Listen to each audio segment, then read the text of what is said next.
আমাদের বাংলায় স্ট্রাইক হয় না, কারণ আমাদের স্ট্রাইক বন্ধ করা আছে। যে স্ট্রাইকে জয়েন করবে সে নিজেরটা নিজে বুঝে নেবে, বাট আমি সবাইকে আবেদন করব সব খোলা রাখতে। বাংলাকে অচল করে দেওয়ার পরিকল্পনা করে সন্ত্রাস করার একটা চক্রান্ত চলছে বাম আর রাবের। যে ক্ষতি হয়েছে কালকে আরজি করে, যারা এই তাণ্ডব করেছে তারা কিন্তু ছাত্র আন্দোলনের সাথে, এই আরজি করে ছাত্র আন্দোলনের সাথে যুক্ত নয়, তারা আউটসাইডার আমার যতদূর মনে হয়। আমি যতটুকু ভিডিও দেখতে পেয়েছি, কারো হাতে ন্যাশনাল ফ্ল্যাগ, তারা হচ্ছে বিজেপি, আর কারো হাতে ডিওয়াইএফ এর সাদা লাল ফ্ল্যাগ। আমার কাছে 3টে ভিডিও আছে, আমি দেখেছি।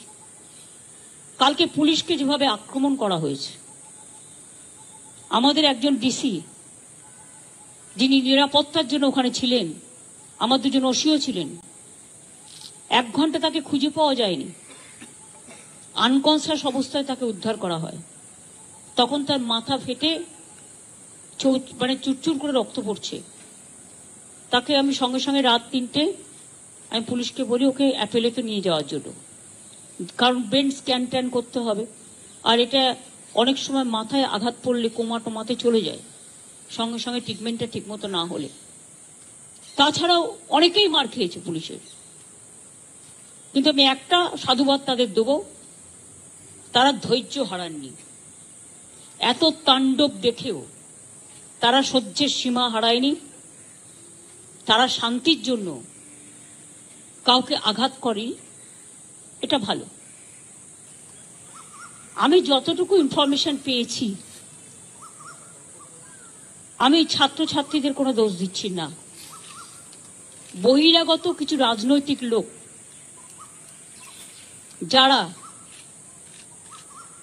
বাংলায় অশান্তি করতে চান, বাম এবং রাম, তারা একত্রিত হয়ে এই গন্ডগোলটা করেছে। আমার সবচেয়ে খারাপ লাগছে কি জানেন, ঘটনাটা তো দুঃখজনক। আমরা বারবার বলেছি ফাঁসি চাই, আমি তো কালকেও মিছিল করব ফাঁসির দাবিতে। তদন্ত তাড়াতাড়ি হোক, আমরা তো রবিবারের মধ্যে শেষ করব ঠিক করেছিলাম। তা কোর্ট যখন সিবিআইকে দায়িত্ব দিয়েছে, তারা যে সহযোগিতা চাইবে আমরা করব, এবং আমরা সমস্ত ডকুমেন্ট দিয়েছি।